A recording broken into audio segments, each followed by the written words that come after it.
Mari kita berdoa sekali lagi sebelum kita merenungkan firman Tuhan. Kami sangat bersyukur ya Tuhan untuk Jumat Agung dan Paskah. Kami bersyukur ya Tuhan untuk karya terbesar yang Tuhan kerjakan. Kami bersyukur untuk kasih-Mu juga kepada setiap kami ya Tuhan. Hari ini kami memuji keagungan-Mu, kami meninggikan-Mu, dan kami juga memohon biarlah Engkau yang memberikan kekuatan, memberkati kami, mendorong kami lagi untuk hidup setia kepadamu. Pada waktu sebentar kami akan membaca, merenungkan sebagian dari firman-Mu, kami mohon berkat-Mu ya Tuhan bagi setiap kami. Dalam nama Tuhan Yesus kami berdoa, amin. Saudara, mari kita membuka satu bagian Alkitab dari Injil Yohanes pasal 20 ayat 1 sampai 31. Yohanes pasal yang ke-20 ayat 1 sampai 31. Saudara, kita tidak akan baca sekaligus tetapi perlahan-lahan nanti saya akan ajak kita baca dan mencoba untuk memahami beritanya. Saudara, maka jangan tutup bagian itu, Yohanes 20, nanti saudara bisa mengikuti sedikit demi sedikit saya akan bacakan. Saudara, hari ini hari Paskah dan setelah kita membahas Injil Yohanes selama 1 tahun lebih, saudara kita sampai pada Yohanes 20 ini yang membahas tentang kebangkitan Yesus. Saudara, kita mulai dengan ayat yang pertama terlebih dahulu. Pada hari pertama minggu itu, pagi-pagi benar ketika hari masih gelap, pergilah Maria Magdalena ke kubur itu. Dan ia melihat bahwa batu penutupnya telah diambil dari kubur. Saudara, saya tidak tahu apakah saudara tahu atau tidak, tapi semua orang Kristen beribadah pada hari Minggu karena Yohanes 20 ini. Yohanes 20 saudara dimulai dengan kalimat pada hari pertama minggu itu. The first day of the week, bukan hari Senin tetapi hari Minggu. Dan itulah sebabnya saudara setiap hari Minggu selama 2000 tahun ini orang Kristen berkumpul untuk beribadah karena di hari Minggu Tuhan Yesus Kristus bangkit. Nah saudara, kalau saudara menempatkan diri pada posisi para murid, saudara akan mengerti bahwa Jumat Agung dan Paskah adalah peristiwa yang sangat menggoncangkan mereka. Saudara, selama 3,5 tahun mereka hidup bersama dengan Yesus. Mereka hidup penuh dengan pengharapan dan kebanggaan bagi para murid saudara. Saudara, ketika mereka pergi kemana-mana bersama dengan Yesus, mereka selalu disambut orang banyak. Bahkan 1 minggu sebelumnya ketika mereka masuk ke Yerusalem, orang banyak itu menyambut Yesus dengan daun palem, menghamparkan jubah di tanah, seperti menyambut seorang raja. Bisa dibayangkan saudara, para murid dengan bangga berjalan di belakang Yesus sebagai murid-murid Yesus. Saudara, itulah hidup mereka, penuh dengan harapan dan kebanggaan. Tetapi tiba-tiba di hari Kamis malam, Yesus ditangkap dan digiring seperti penjahat. Mereka semua harus melarikan diri karena ketakutan. Dan dari persembunyian saudara, mereka mungkin hanya mendengar apa yang sedang terjadi kepada Yesus. Mereka mendengar dia diadili, mereka mendengar Yesus dipukuli, mereka mendengar Yesus dibawa ke hadapan Pilatus dan dicambuki. Dan akhirnya mereka mendengar Yesus mati disalib. Maka seperti begitu tiba-tiba Yesus diambil dari mereka dan mati. Hidup mereka mendadak hancur berantakan. Sangat menggoncangkan. Tetapi saudara, pada hari Minggu itu terjadi peristiwa yang lebih menggoncangkan lagi bagi mereka. Karena Yesus bangkit. Saudara, mari kita perhatikan kisah ini. Ayat 1 tadi mengatakan, pagi-pagi benar waktu hari masih gelap, pergilah Maria Magdalena ke kubur Yesus. Saudara, Injil lainnya mencatat bukan hanya Maria yang datang, tetapi ada perempuan-perempuan lain yang bersama dengan dia. Tetapi Injil Yohanes khusus hanya menyebut Maria Magdalena. Dan kita tidak tahu persis saudara mengapa hanya satu nama ini yang disebut. Mungkin karena dia adalah yang pertama kali sampai di kuburan itu. Waktu hari masih sangat gelap. Atau mungkin saudara karena Yohanes ingin menyoroti kasih Maria kepada Yesus. Nah saudara, kita tidak tahu persis memang latar belakang siapa Maria Magdalena. Tetapi dulu dia pasti bukan wanita baik-baik. Saudara, Injil Lukas mengatakan Yesus pernah mengusir 7 roh jahat dari diri Maria Magdalena. Sebagian tradisi gereja menduga dia adalah seorang pelacur. Mungkin benar, mungkin juga tidak, kita tidak tahu pasti. Tetapi saudara bayangkan ada 7 roh jahat menguasai dia. Tidak mungkin dia bisa hidup baik-baik. Saudara, itulah Maria Magdalena. Tetapi Yesus seperti memegang sebuah penghapus besar. Menghapus semua catatan dosa dari Maria Magdalena yang ada di belakang. Tidak peduli hidupnya dulu, tidak peduli betapa jahatnya dia dulu. Yesus mengambil dia apa adanya. Yesus menolong dia, mengampuni dia, memulihkan hidupnya. Dan seperti yang dikatakan Yesus, orang yang banyak diampuni akan banyak berbuat kasih. Itulah yang dilakukan Maria Magdalena. Saya kira saudara, sejak Yesus disalib pada hari Jumat Agung, Maria tidak bisa tidur. Bayangan tentang Yesus yang dicambuki, diarak sepanjang jalan dan mati disalibkan itu sangat traumatis sekali bagi dia. Tetapi dia tidak bisa pergi ke kubur Yesus pada hari Sabtu karena itu hari Sabat. Dan ada larangan bagi orang Yahudi berjalan jauh pada hari Sabat. Maka begitu Sabat selesai, keesokan harinya pagi-pagi benar dia pergi ke kuburan. Saudara, waktu dia pergi ke kuburan, Maria tidak mengharapkan kebangkitan sama sekali. Itu tidak ada di dalam pikiran dia. Injil Markus saudara mengatakan Maria dan perempuan-perempuan lainnya itu bahkan masih berdiskusi siapa yang akan menolong mereka menggulingkan batu penutup kuburan. Karena kuburan waktu itu seperti gua yang ditutup dengan batu besar seperti dekorasi kita, saudara. Ada batu besar menutup seperti gua dan mayat diletakkan di dalamnya. Mereka tidak tahu siapa yang akan menggulingkan batu besar itu. Tapi mereka tetap pergi. Maria hanya berpikir aku harus pergi ke kuburan. Aku ingin melihat Yesus. Tidak peduli hari masih gelap. Tidak peduli ada batu besar penutup kubur di sana. Aku ingin dekat dengan Tuhanku. That is love. Seperti itu kasihnya kepada Tuhan. Dan saudara, bukankah ini sangat indah? Karena orang seperti inilah. Dengan latar belakang yang entah seperti apa berantakannya. Orang seperti inilah yang dicatat khusus oleh Yohanes. Pagi-pagi benar datang ke kubur Yesus karena kasihnya. Dan orang seperti inilah yang menjadi orang pertama yang melihat Yesus bangkit.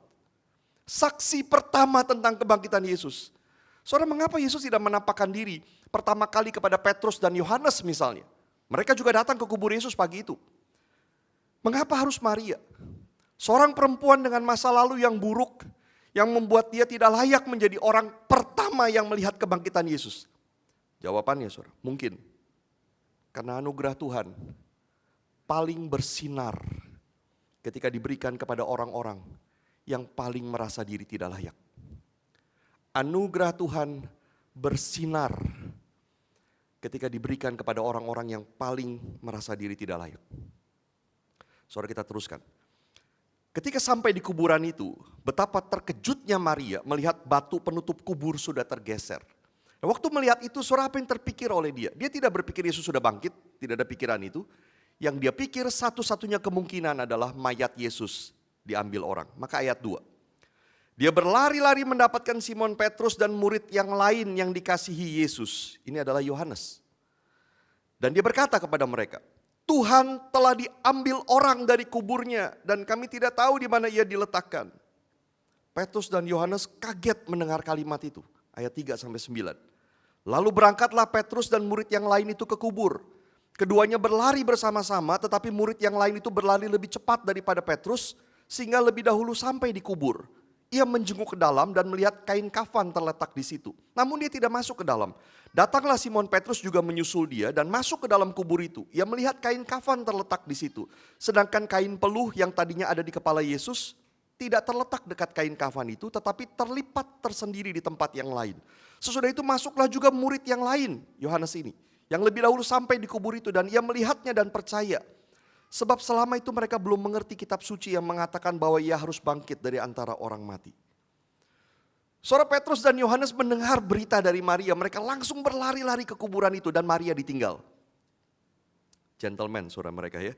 Maria ditinggal. Dan kalau saudara perhatikan, saudara, Yohanes menceritakan peristiwa ini dengan sangat detail sekali. Petrus dan Yohanes berlari ke kubur, tapi Yohanes berlari lebih cepat, lalu sampai lebih dulu di kuburan. Lalu Yohanes melihat ke dalam kubur tapi tidak masuk ke dalam. Petrus sampai belakangan, lalu dia masuk ke dalam. Akhirnya kemudian Yohanes juga masuk ke dalam. Detail sekali. Dia mencatat peristiwa ini. Artinya betapa pentingnya peristiwa ini bagi Yohanes. Dia berusaha mencatat sedetil mungkin apa yang dia ingat. Dan bagian yang terpenting dia tuliskan, yaitu ketika Petrus akhirnya masuk ke kubur, dia bukan hanya melihat kain kafan terletak di situ, tetapi ada kain peluh penutup wajah Yesus ada di tempat lain dan terlipat.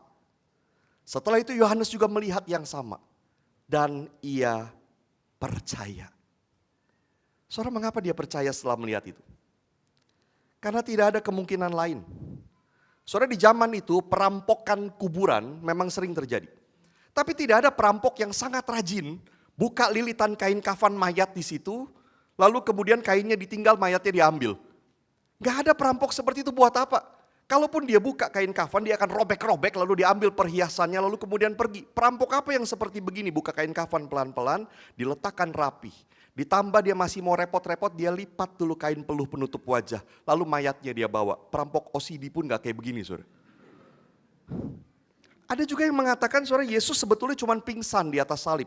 Lalu dimasukkan di dalam kubur. Lalu kemudian Yesus tersadar di kubur, dia kaget. Lalu kemudian dia berontak begitu keluar dari kain kafan. Tapi bagaimana mungkin seorang yang habis dicambuki, berdarah-darah, dipaku kaki dan tangannya, kehilangan banyak darah, masih punya kekuatan berontak keluar dari kain kafan. Bahkan bisa menggulingkan batu besar sendiri penutup kuburnya. Kalau saudara ada di dalam kubur itu, ketika Yesus bangkit, saudara melihat proses itu. Kira-kira apa yang saudara lihat? Saudara tidak akan melihat Yesus menggeliat, menggeram-geram di dalam kain kafan pengen keluar begitu. Aku mau keluar begitu ya. Lalu dia seperti Hulk begitu, robek kain kafan semuanya. Saudara tidak akan lihat itu. Tapi saudara akan melihat Yesus menembusi kain itu. Keluar begitu saja. Maka kain itu terletak di sana. Dan saya kira dengan humor saudara, Yesus sempat melipat kain peluh penutup wajahnya. Lalu dia keluar. Melihat apa yang ada di kubur itu, maka percayalah Yohanes. Karena tidak ada kemungkinan lain selain Yesus bangkit. Dan ayat 10 mengatakan lalu pulanglah murid-murid itu ke rumah. Ayat 11 saudara. Namun Maria berdiri di luar kubur itu dan menangis. Sambil menangis ia menyenguk ke dalam kubur itu.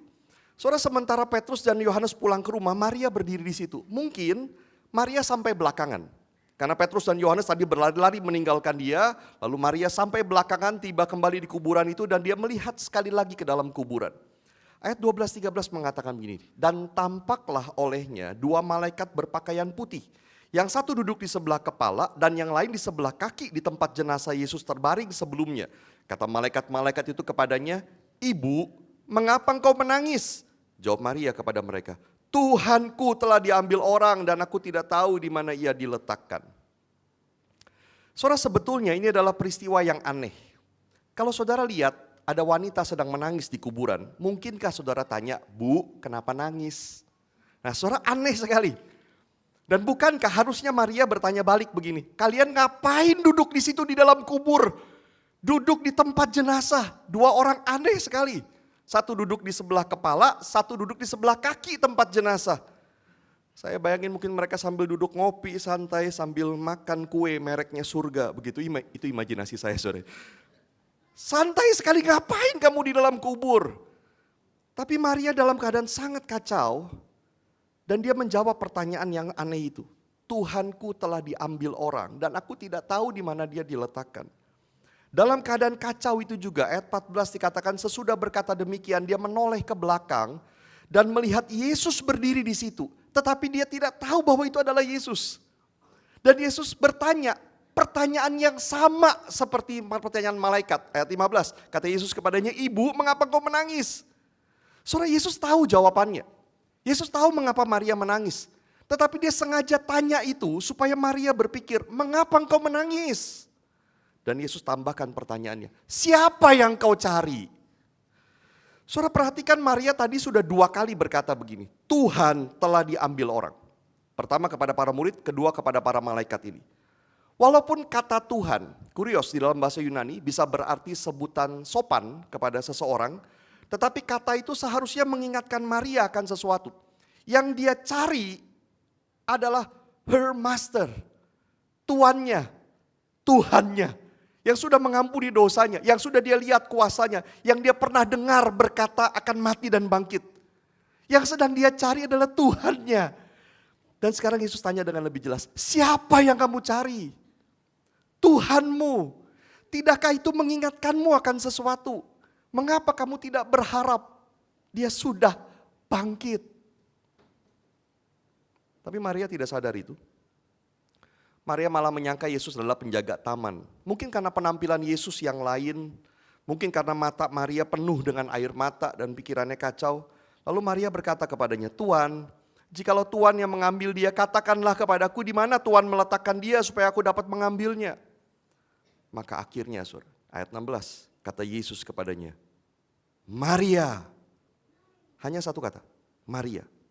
Dan hanya itu yang dibutuhkan, Maria. Maria berpaling dan berkata kepadanya dalam bahasa Ibrani, "Rabuni," artinya guru. Saudara, saya membayangkan Yesus mungkin mengucapkan nama Maria dengan nada yang biasa didengar oleh Maria.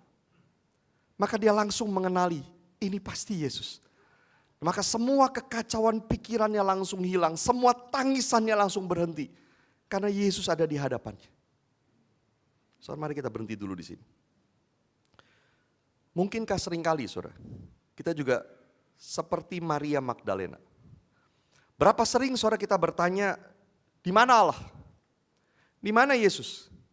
Hidup saya begitu susah, saya menanggung banyak kesulitan, di mana dia?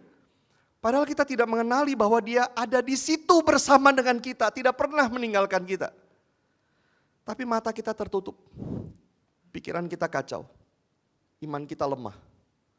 Saudara, Yesus berjanji akan menyertai kita sampai akhir zaman, dan itu berarti dia akan selalu menyertai, tidak pernah meninggalkan. Tetapi karena kesedihan kita, karena kemarahan kita, karena pencobaan yang kita alami, kita tidak melihat seringkali bahwa dia ada di sini bersama dengan kita. Saudara, maka apapun yang Tuhan lakukan di sekitar kita, pertolongan yang dia tawarkan kepada kita, pintu yang sudah dia bukakan bagi kita, kekuatan yang dia berikan kepada kita, semua tidak bisa kita lihat. Saudara, betapa kita perlu Tuhan memanggil kita. Bahkan seperti menepuk pundak kita dan memanggil nama kita. Sampai kita melihat bahwa di saat tergelap sekalipun dalam hidup kita, dia ada di sana. Dan itu yang dialami oleh Maria. Dan Maria, saudara, mungkin langsung bersujud. Dia pegang kaki Yesus. Dia tidak ingin kehilangan Yesus lagi. Itu sebabnya saudara, ayat 17 kata Yesus kepadanya begini, "Jangan engkau memegang aku terus, sebab aku belum naik kepada Bapa." Saudara, kalimat Yesus ini membingungkan banyak orang. Apa yang dimaksud Yesus? Alkitab bahasa Indonesia yang ada di apps yang saudara pakai di handphone saudara menuliskan, "Janganlah engkau memegang aku." Itu mengikuti terjemahan King James Version. Dan itu yang membuat sangat bingung. Karena mengapa Yesus bilang jangan pegang? Ada kemudian yang menduga itu menajiskan Yesus. Maka Yesus bilang jangan pegang, aku belum kembali kepada Bapa. Tetapi di dalam Injil, orang yang najis bersentuhan dengan Yesus, bukan Yesus yang jadi najis, tetapi sebaliknya orang yang najis itu menjadi tahir. Dan kalau karena Maria memegang Yesus, lalu kemudian itu menajiskan Yesus, bukankah sudah terlanjur, sudah terjadi? Dia sudah pegang Yesus. Maka kalau Yesus bilang jangan pegang aku, nanti aku najis, Maria akan bilang telat, sudah terlanjur, begitu. Bukan itu, saudara. Alkitab TB2 kita lebih tepat menerjemahkan janganlah memegang aku terus. Yesus masih belum naik kepada Bapa. Masih ada 40 hari lagi Yesus akan bersama mereka. Ini belum waktunya perpisahan, tetapi ini waktunya untuk melakukan sesuatu. Dan Yesus memberi tugas kepada Maria. Di ayat 17. "Pergilah kepada saudara-saudaraku dan katakanlah kepada mereka bahwa sekarang aku akan naik kepada Bapakku dan Bapakmu, kepada Allahku dan Allahmu." Maria Magdalena pergi dan berkata kepada murid-murid, "Aku telah melihat Tuhan," dan juga bahwa dia yang mengatakan hal-hal itu kepadanya. Saudara, itulah kisah yang terjadi di pagi hari Paskah itu. Tapi Yohanes tidak hanya berhenti menceritakan apa yang terjadi di pagi hari Paskah, karena dia menyambung dengan apa yang terjadi di malam harinya. Ayat 19. "Ketika hari sudah malam pada hari pertama minggu itu," masih di hari minggu yang sama itu, "dan murid-murid berada di suatu tempat dengan pintu-pintu terkunci." Dan kita diberitahu kenapa pintu-pintu terkunci. Karena mereka takut kepada para pemuka Yahudi. Datanglah Yesus dan berdirilah di tengah-tengah mereka dan berkata, "Damai sejahtera bagi kamu." Nah, saudara, pertanyaan sederhana mungkin yang harusnya terpikir oleh kita adalah, kalau pintu-pintu itu terkunci, bagaimana kemudian Yesus bisa masuk? Jangan bilang lewat jendela. Bukan itu maksudnya saudara ya. Saudara, Yohanes ingin mengatakan tubuh kebangkitan Yesus itu berbeda dengan sebelumnya. Dia menembusi tembok. Dan saudara, ini yang penting. Kita akan punya tubuh yang sama nanti. Pada waktu kita dibangkitkan oleh Yesus. Saudara, Kisah Rasul 26 ayat 23 menyampaikan nubuatan dari perjanjian lama begini. Mesias, yaitu Yesus, harus menderita. Dan bahwa dialah yang pertama yang akan bangkit dari orang mati. Yesus yang pertama bangkit dari antara orang mati dan kita akan menyusul. Satu kali akan dibangkitkan. Filipi pasal 3 mengatakan begini. Kita menantikan Tuhan Yesus sebagai juru selamat yang akan mengubah tubuh kita yang hina ini sehingga serupa dengan tubuhnya yang mulia. Kita menantikan Yesus satu kali nanti akan mengubah tubuh kita ini. Dia membangkitkan kita dan memberikan tubuh yang mulia. Tubuh kebangkitan. Soalnya itu pengharapan kita orang Kristen. Di akhir zaman kita akan dibangkitkan dan tubuh kita akan diubah sehingga serupa dengan tubuhnya. Maka apa yang diceritakan di sini tentang tubuh kebangkitan Yesus adalah preview seperti apa nanti tubuh kita. Dia menembusi kain kafan, dia menembusi tembok, dia masuk ke dalam ruangan terkunci. Dia bisa ada di Yerusalem lalu sebentar sudah ada di Galilea. Tidak terbatas seperti kita hari ini. Saudara, nanti di akhir zaman, waktu Yesus membangkitkan kita, we are going to have some fun, saudara. Kita akan senang-senang, sangat menyenangkan. Nanti kita main-main di surga, saudara. Seorang pendeta berkata begini, kalau saudara masuk ke rumah atau kamar yang terkunci dan somehow saudara bisa buka, saudara masuk di situ. Sebaiknya dia bilang, memang kalimat pertama yang saudara ucapkan adalah damai sejahtera bagi kamu. Maka Yesus lakukan itu. Kenapa? Karena orang-orang di situ akan kaget, ketakutan sekali, begitu kan? Tapi saya pikir begini saudara, kalimat apapun tidak ada bedanya orang tetap akan ketakutan, benar gak saudara? Saudara tiba-tiba masuk begitu, saudara mau ngomong damai sejahtera atau saudara mau ngomong wah gitu, sama aja orang tetap akan ketakutan begitu. Saudara, Injil Lukas mencatat begini, mereka terkejut dan takut dan menyangka bahwa mereka melihat hantu. Saudara, ini memberitahu kita begini, para murid tetap tidak percaya sebetulnya. Aneh sekali, Petrus dan Yohanes sudah ke kubur dan melihat kubur kosong. Maria sudah memberitahu mereka, dia melihat Yesus bangkit. Tapi waktu Yesus muncul tetap mereka begitu ya, hantu begitu. Tetap ketakutan. Dan mungkin itu sebabnya saudara di ayat 20, sesudah berkata demikian, iya Yesus memperlihatkan tangan dan lambungnya kepada mereka. Dia kasih lihat tangannya yang luka, lambungnya yang bekas ditusuk tombak. Dan barulah murid-murid itu bersuka cita ketika mereka melihat Tuhan. Dan sekarang bagian yang sangat menarik, Yesus berkata ayat 21-23. Kata Yesus sekali lagi, damai sejahtera bagi kamu. Sama seperti Bapa mengutus aku, sekarang aku juga mengutus kamu. Sesudah berkata demikian, ia mengembusi mereka dan berkata, terimalah Roh Kudus. Jikalau kamu mengampuni dosa orang, dosanya diampuni. Dan jikalau kamu menyatakan dosa orang tetap ada, dosanya tetap ada. Saudara, apa maksudnya Yesus mengembusi mereka dan berkata, terimalah Roh Kudus. Roh Kudus baru akan dicurahkan pada waktu hari Pentakosta. Masih 7 minggu setelah peristiwa ini. Dan nanti Yesus juga berpesan kepada para murid, jangan pergi, tunggu dulu Roh Kudus datang, baru kamu pergi. Maka waktu itu mereka belum terima Roh Kudus.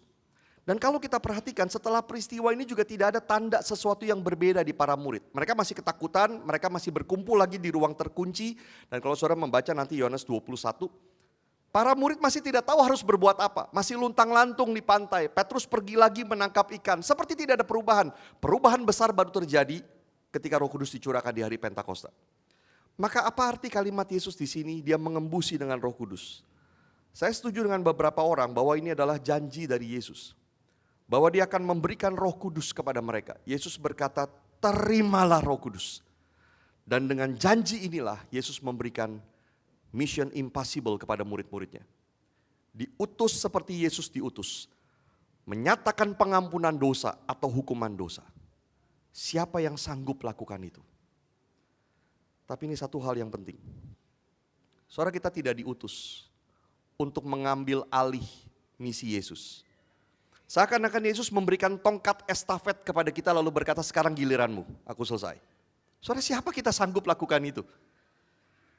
tetapi Yesus yang akan terus bekerja melalui Roh Kudus. Dan tugas kita orang Kristen hanya melayani, bersaksi, memberitakan. Kita menjadi alat bagi Yesus bekerja melalui Roh Kudus. Melalui apa yang kita lakukan. Ketika kita memberitakan Injil, ada orang percaya Allah yang mengampuni dia melalui kita. Sebaliknya ketika kita melayani, orang menolak Allah, Allah yang menyatakan dosa orang itu tetap ada melalui kita. Maka kita diutus oleh Kristus untuk menyediakan diri dipakai untuk melakukan pekerjaannya. Kalau saudara ingat ada sebuah lagu yang sangat indah sekali menggambarkan ini. Berikan ku tanganmu untuk melakukan tugasku. Berikan ku kakimu melangkah dalam rencanamu. Berikan ku hatimu. Tangannya Yesus, kakinya Yesus, rencananya Yesus, hatinya Yesus. Dan kita diutus melakukan tugas kita, dipakai untuk melakukan pekerjaan. Kita masuk ke bagian terakhir tentang Thomas, ayat 24-25. Thomas, salah seorang dari ke-12 murid itu yang disebut Didimus, tidak ada bersama mereka ketika Yesus datang. Jadi kata murid-murid yang lain itu kepadanya, kami telah melihat Tuhan. Mereka cerita itu kepada Thomas. Perhatikan reaksi Thomas. Namun Thomas berkata kepada mereka, sebelum aku melihat bekas paku pada tangannya, dan sebelum aku menaruh jariku ke dalam bekas paku itu, serta menaruh tanganku ke lambungnya, sekali-kali aku tidak akan percaya. Saudara, di satu sisi kita bisa mengerti tidak mudah bagi Thomas untuk percaya. Ketika teman-temannya berkata, hei kuburnya sudah kosong, kami sudah lihat dia benar, dia sudah bangkit. Bagi Thomas it's a big no, dia tidak percaya. Thomas memberi syarat untuk percaya, sebelum aku melihat bekas paku pada tangannya, aku merasakan sendiri menaruh jariku ke dalam tangan itu, menaruh tanganku pada lambungnya, sampai seperti itu, aku tidak akan percaya. Saudara, Thomas dijuluki oleh banyak orang sebagai The Doubting Thomas. Thomas si peragu. Dan saya bersyukur ada Thomas. Karena keraguan adalah sesuatu yang dihadapi semua orang Kristen. Kalau saudara punya keraguan dari waktu ke waktu, jangan pikir saudara adalah orang Kristen yang terburuk. No, itu sangat wajar. Dan Thomas bukan satu-satunya orang yang ragu. Kalau saudara melihat di dalam Matius 28 ayat 16-17. Sekalipun murid-murid sudah percaya Yesus bangkit dan adalah Tuhan. Tapi Matius mencatat begini. Ketika ke-11 murid itu berjumpa dengan Yesus sebelum Yesus naik ke surga. Mereka menyembahnya tetapi beberapa orang ragu-ragu. Masih ragu-ragu. Saudara, apa yang terjadi waktu itu? Kenapa ke-11 murid itu masih ada beberapa orang ragu-ragu? Saya tidak tahu mengapa, tapi ini menunjukkan bahwa penulis Alkitab sangat jujur menceritakan seperti itulah manusia. Saudara, kalau Alkitab ditulis oleh orang-orang yang berbohong, yang hanya ingin menarik untuk kita percaya, tidak akan penulis Alkitab menulis kisah seperti itu. Karena itu membuat orang jadi ikut ragu juga. Para murid juga ragu, saya juga boleh ragu. Tapi kita lihat Alkitab tidak masalah menuliskan ini, bahwa memang ada banyak orang yang ragu dengan imannya. Bergumul untuk sungguh-sungguh percaya, dan saya kira itu sangat indah. Karena memang itulah kita. And it's okay.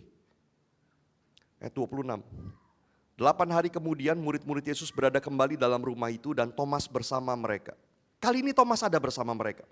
Sementara pintu-pintu terkunci, Yesus datang dan berdiri di tengah-tengah mereka dan berkata, damai sejahtera bagi kamu. Saudara, waktu baca ini saya berpikir begini, 8 hari. 8 hari kemudian, saudara bayangkan percakapan apa yang sudah terjadi antara para murid lain dengan Thomas. Tiap hari mereka berdebat. Benar Yesus bangkit. Thomas bilang, no, begitu ya. Tidak percaya. 8 hari saudara mereka mengalami percakapan seperti ini, capek sekali. Benar Yesus bangkit. Enggak percaya pokoknya. 8 hari. Sampai 8 hari kemudian mereka di rumah itu lagi. Pintu-pintu terkunci lagi. Dan Thomas bersama mereka dan Yesus kembali masuk ke dalam rumah itu dan berkata yang sama. Damai sejahtera bagi kamu. Kali ini tidak ada murid lain yang terkejut dan menyangka melihat hantu. Mereka senang melihat Yesus. Mereka senang berjumpa kembali dengan Yesus. Tapi bagaimana dengan Thomas? Saya membayangkan sambil Yesus ketemu dengan murid-muridnya, wah sambil ngobrol. Thomas di belakang, gawat. Lalu Yesus memandang Thomas. Kalau saudara jadi Thomas, apa rasanya? 8 hari terus berkata tidak percaya Yesus bangkit. Lalu Yesus memandang Thomas. Muka merah semua mungkin. Lalu Yesus berkata, "Hai Tom," begitu ya. Thomas mungkin, "Hai." Si peragu ini tidak tahu lagi harus berkata apa. Dan ayat 27, kemudian Yesus berkata kepada Thomas, "Taruh jarimu di sini. Lihat tanganku. Ulurkan tanganmu, taruh ke dalam lambungku." Yesus seakan-akan berkata begini, silakan, ini yang kau mau bukan? Lihat tanganku, lihat bekas lukaku, taruh jarimu di sini, taruh tanganmu di lambungku. Jangan engkau tidak percaya lagi, melainkan percayalah. Dan Thomas berespons di ayat 28, "Ya Tuhanku dan Allahku, my Lord and my God." Dia mengaku siapa Yesus.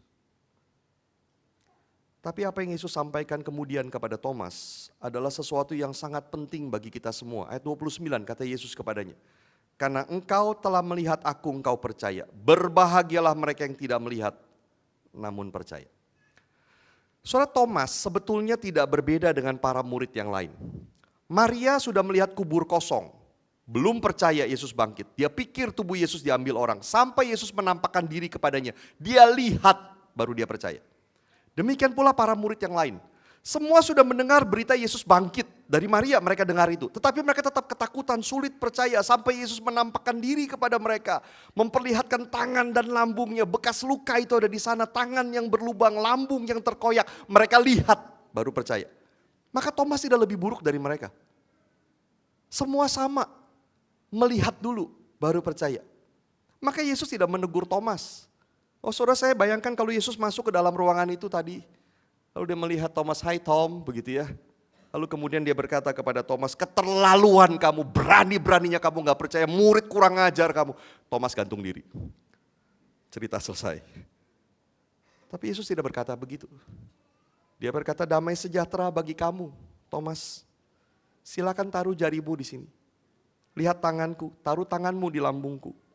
Jangan tidak percaya lagi, melainkan percayalah." Maka ketika Yesus berkata, "Berbahagialah yang tidak melihat namun percaya." Itu bukan tentang Thomas, tapi tentang kita. Kalimat Yesus adalah bagi semua orang Kristen sampai hari ini. Thomas dan semua murid yang lain adalah saksi pertama. Mereka melihat, mereka percaya. Para rasul selalu berkata, "Kami adalah saksi." Mereka melihat dan mereka percaya. Dan mereka diberikan tugas untuk memberitakan apa yang sudah mereka lihat. Dan hari ini kita bisa percaya karena kesaksian daripada mereka. Saudara, itu sebabnya ayat 30-31 yang terakhir Yohanes berkata begini, "Memang masih banyak tanda mujizat lain yang dibuat Yesus di depan mata murid-muridnya yang tidak tercatat dalam kitab ini. Tetapi hal-hal ini telah dicatat supaya kamu percaya Yesuslah Mesias Anak Allah. Dan supaya karena percaya kamu memperoleh hidup dalam namanya." Yohanes adalah saksi mata dan dia menuliskan ini semua supaya kita percaya. Dan karena percaya kita beroleh hidup. Saudara, kita tidak melihat kubur yang kosong, kita bukan saksi mata. Kita tidak melihat kain kafan ada di sana, kita tidak bertemu malaikat. Kita tidak ada pada waktu Yesus datang ke dalam kamar yang terkunci. Tapi kita percaya karena kesaksian para saksi mata yang dituliskan di dalam Alkitab. Dan Yesus berkata, "Berbahagialah kamu, kita yang tidak melihat namun percaya." That is faith, itulah iman. Sebagai perenungan terakhir, waktu Yesus menampakkan diri kepada murid-muridnya, dia menampakkan diri dengan tubuh kebangkitan. Saudara, Rasul Paulus di Filipi tadi sempat saya kutip menyebutnya tubuh yang mulia. Dia menampakkan diri dengan tubuh seperti itu. Saudara, jangan pikir begini, kalau saudara hidup sampai umur 100, lalu saudara penuh keriput, susah jalan, sakit pinggang, lalu nanti waktu Tuhan bangkitkan, seperti itulah tubuhmu. Saudara, jangan pikir begitu. Atau kalau ada orang meninggal waktu masih bayi, Maka waktu nanti Tuhan bangkitkan, dia akan terus perlu orang tolongin ganti pampers dia selama-lamanya begitu. Saudara jangan pikir begitu. Atau kalau saudara mengalami kecelakaan dalam dunia ini, kehilangan mata atau kehilangan kaki. Lalu seperti itulah keadaan kita nanti ketika Yesus bangkitkan dan selama-lamanya kita hidup seperti itu. Saudara bukan. Tapi kita akan memiliki tubuh kemuliaan. Tubuh seperti apa? Tubuh terbaik yang Tuhan berikan. Dan kita akan memiliki tubuh itu untuk selama-lamanya. Saudara, maka bukankah sangat menakjubkan bahwa Yesus di dalam tubuh kebangkitannya yang mulia itu tetap mempertahankan bekas luka di tangan, kaki, dan lambungnya. Saudara, Yesus harusnya di dalam tubuh kebangkitan yang mulia itu, dalam tubuh terbaik. Bukan tubuh yang membawa bekas-bekas luka, bekas cacat, bekas sakit. No, harusnya tidak seperti itu. Tapi bukankah sangat menakjubkan bahwa dia mempertahankan bekas luka itu masih ada untuk dilihat dan dipegang bahkan oleh para muridnya. Kenapa? Saya kira itu bukan untuk sementara, sekedar untuk ditunjukkan kepada murid-muridnya lalu nanti hilang. Tapi saya kira mungkin untuk selama-lamanya, karena Yesus naik ke surga dengan tubuh seperti itu, dengan bekas luka-luka itu. Dan mungkin untuk selamanya Yesus dengan tubuh seperti itu. Saudara, nanti Yohanes akan menulis penglihatannya tentang Yesus di surga di dalam Wahyu pasal 5. Dia berkata begini, lalu aku melihat di tengah-tengah tata berdiri anak domba Yesus itu. Seperti telah disembelih. Dia melihat Yesus seperti yang telah disembelih. Bekas luka dari penyalipan itu masih ada di situ. Maka di surga nanti kita juga akan melihat Yesus dengan bekas-bekas luka-lukanya. Seperti yang dilihat oleh Thomas. Saudara, mungkin kita akan berkata begini, saya akan menangis kalau saya lihat itu. Saya akan sangat terharu dan tidak tahan kalau saya melihat Yesus dengan bekas luka seperti itu. Tapi saudara ingat, Yesus mempertahankan bekas luka itu seperti sebuah tanda kemenangan. Dan dia memilikinya dengan bangga. Karena itulah yang membuat saudara dan saya bisa ada di surga nanti. Dan berjumpa dengan dia. Karena luka-luka itu. Dia akan tetap memakai bekas luka itu untuk mengingatkan kita apa yang dia lakukan bagi kita. Seberapa besar kasihnya bagi kita. Bolehkah saya minta musik mengiringi kita? Saudara, mari kita teduh sejenak dan kita ambil waktu untuk berefleksi dan berespon kepada firman Tuhan.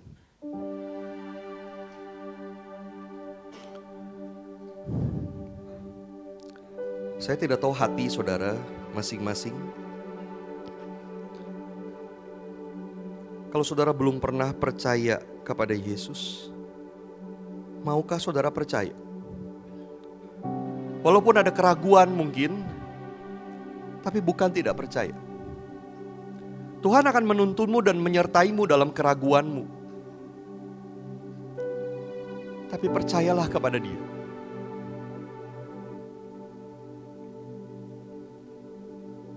Kalau saudara sudah sekian lama sebagai orang Kristen dan berjalan di dalam keraguan, berjalanlah terus bersama dengan Tuhan. Keraguan mungkin menjadi bagian dari perjalanan imanmu. Tuhan tidak marah. Tuhan tidak membuangmu. Tapi Dia akan menuntunmu terus. Dan saudara, maukah dipakai Tuhan di dalam pekerjaannya? Ketika Yesus bangkit, Dia berkata seperti Bapa mengutus aku mengutus kamu. Terimalah Roh Kudus. Kamu akan menyatakan pengampunan dosa. Kamu akan menyatakan dosa orang tetap ada. Bukan karena kamu hebat, tapi karena Yesus bekerja melalui Roh Kudus di dalammu. Maukah menyediakan diri dipakai Tuhan? Tuhan, tanganmu, kakimu, rencanamu, hatimu, biar aku lakukan di dalam dunia.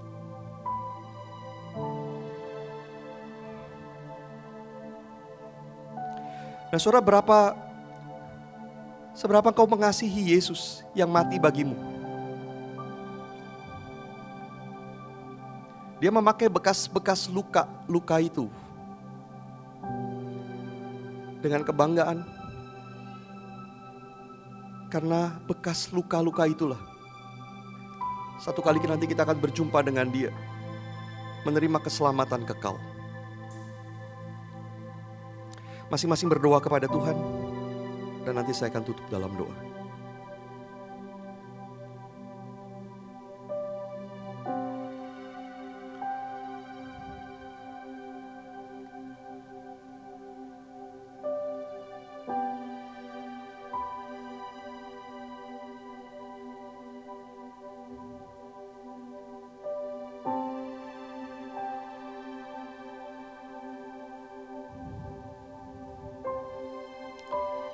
Tuhan, kami bersyukur untuk Paskah.